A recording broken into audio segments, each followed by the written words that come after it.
to Mike Evans, and he is with the Snohomish tribe, and he has lived in Kent for quite a number of years. He worked for the Kent Fire Department for 30 years. He's retired, and this is a new project that we talked about because I think it's important that the city of Kent and the community understand who is here in our area first, and we have not really addressed that subject to give a lot of information to the community. So Mike was very willing to let's do something about this, and so he is going to be putting together, carving out a friendship figure that will be put here on the grounds of the museum, so the community understands what that means and how it represents the native peoples that lived in our area. So, Mike Evans. So my native name is Dida Halkade. Dida Halkade Teedstup. I am Snohomish, Stohobschut. So I live here nearby, worked here nearby for quite a few years. But my name and reputation has gone out, and one of the Canoe family members had a relative that had a blowdown, and so it uprooted and blew over. So they knew that I dealt with cedar and little trinkets and carving and things like that. So they offered it to us, and so I took them on it. It came from a hillside just north of Dumas Bay on the Puget Sound, and it was Karen Condos's relative that did that for us. I was planning on carving a welcome figure and doing it at the Edmonds Community College, but the travel time, I just couldn't get enough time working up there by myself, and the travel time was too great. So I was looking for another place a little closer to home, and I had this idea that I was going to carve more than one anyway. So the second choice was the Kent Museum, and so I swapped positions with them. So I still plan on doing one for Edmonds at some point in the future, but this one gets to come first, a little closer to home, where I can spend more time on it, a little more free time. And especially with COVID now, they've got the campus tied up pretty tight. Even the keeper of the kitchen, not the kitchen, the greenhouse. She has to spend time taking care of the greenhouse, especially in the fall. So she's got like 3 or 4 helpers. 2 of them aren't doing anything. They've quit. The other 2, they get about 10 hours and they can't be all in the same spot at the same time. So it's pretty hard to do anything. So it came and sat here. And one of the first things that we're going to need to do is remove what we call the greenwood. The greenwood comes off first, and that's as opposed to the darker colored wood. The greenwood is the new growth, and it is without the creosote, the wood preserver that is normally found in red cedar. And it would rot very, very quickly. Within a matter of a couple years, the greenwood's going to be gone. And if you look elsewhere, you see that's already started. It started to rot a little bit in spots. It's not a perfect tree, and because you can see the rot in the middle, and a lot of trees do that. The new growth is on the outside, but the middle has quit growing.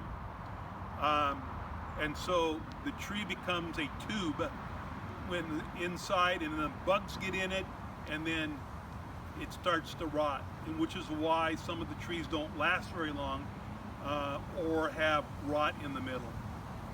So this one has a kind of a split, and it'll be just fine for what we're doing. We'll carve that split into a real and make kind of almost a complete tube, but with one split in it. and that'll help in the curing process, so that what is left is thinner and dries more evenly, so it won't crack as much. And so it's one of the that'd be about the second thing we do, is carve that split in it. So I've got a couple canoe family members with me today. They travel with me in the canoe in the summertime, but with COVID, we didn't have that opportunity at all this year. This coming year is planned. We've already had meetings regarding it, and it's going to be a big thing. And we'll be traveling, probably starting from Everett, maybe Tulalip, maybe at Edmonds itself, as kind of a practice day. And then there's 2 weeks of canoe travel, and then a week at the host destination. So we'll be gone for 3 weeks and be on the water for 2 of those. We'll be going about 230 miles in the 2 weeks. So it's not an easy thing. It's something that takes a greater part of the day. We camp at village sites, travel during the day, come ashore, and they welcome us, and they give us a place to camp, potentially to sing and dance. Some of them get rest, the others get to sing and dance until the wee hours, and then 2 hours before daybreak, we get up and do it all over again. So it's, if you do the math, that's not a lot of sleep for some people. So it's real and it's fun.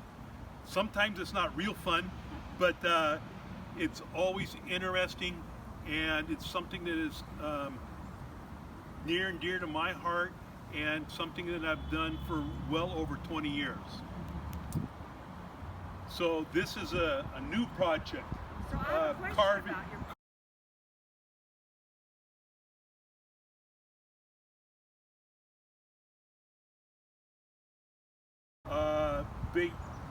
They basically owned this land. It was theirs before the white person come by and says, "Oh no, it's ours now."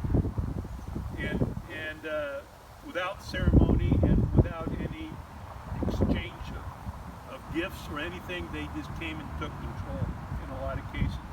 The people in here were, the closest village was on the river, and they had villages on the rivers because of the abundance of food, lots of salmon, and 2, transportation.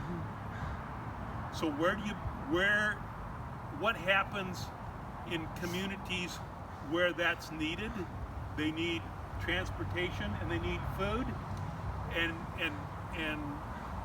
villages end up around that, and those are your hubs. I-5, state routes like the one in front of the Kent Museum is a state route, and so you see food places along the way, you see stores along the way, and basically this was their way of doing exactly the same thing along the rivers. And the closest one, there were 2 villages here in Kent.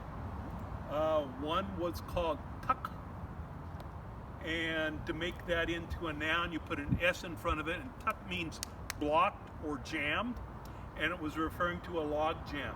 It may have been already cleared about the time the first pioneers arrived. The village was vacated about that same time, and Van Dorens moved into this vacated spot that already had the trees cleared, and it was a nice spot for a village. In fact, it was the 2nd largest village of the Duwamish people, and it was called Tuck, or if you put an S in front of it, stuck. And then Obj at the end means people of. So Stuck Obj. Almost sounds like Sasquatch. Stuck Obj. And that was the logjam people. The next village was Sutsabalt, and that was called Flea House. and it had a story about fleeing elk, and Tuck had a story about snakes. And if you go to the Green River Valley today, which had its name changed from White River to Green, you'll find that there are very large gardener snakes still in that area. And this is, and it's recorded in, both of these are recorded in Arthur C. Ballard's book, Mythology of Southern Puget Sound by Arthur C. Ballard. So you can see those stories. It's preserved for us. It's copyrighted, and that's where some of these stories come from. Is books like that. Any other questions? That's for right now. No, I'm just really curious to start watching you do what you do. A little bit at a time, and you'll see it develop. Okay, and we can take more pictures later on. But today I want to get them to come and put their hands on it. They can communicate to the tree, send it good thoughts and messages, so that when we start carving on it, we don't get hurt, and the tree that's getting carved is acceptable. That's because it knows our hearts. So we'll do that. In the Puget Sound area, there was no such thing as totems prior to the Europeans arriving, the pioneers. So the indigenous population did not have totems in this area, not anywhere in the Puget Sound. They were coming from the north, and they got down about halfway of Vancouver Island when they were flooded with the oncoming people, the pioneers. But they did have a welcome figure on the beach. So this is representing of the welcome figure on the beach with their hands up, palms facing them with the back of the hands out and hands raised, which is a welcome gesture. And so the welcome figure was on the beach. House posts may have had some spiritual helpers carved into them, but they did not have what we call totem poles. Totem poles is basically a misnomer. They come in three different types. One is a clan, so you had father and mother side, and then each of those had their father and mother's side. So there was 4 figures on a clan pole,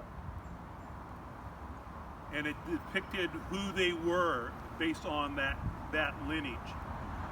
Second of all, it could be a memorial pole, remembering some great chief or some high-class person that was to be memorialized.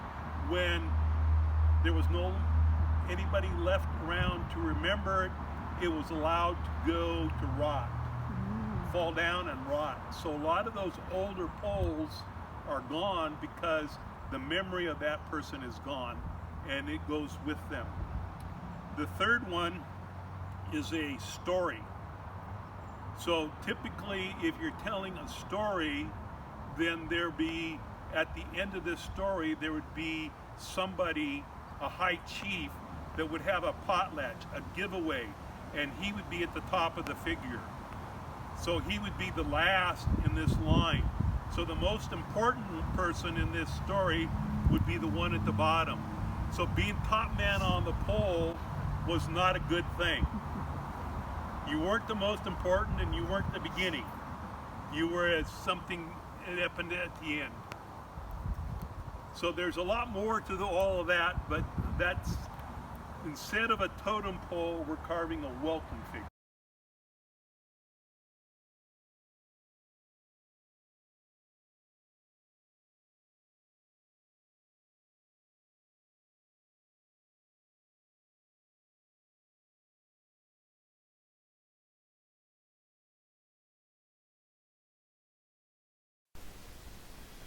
Whoa, hey ya, say ta oh hey ya. Whoa, hey ya, say say ta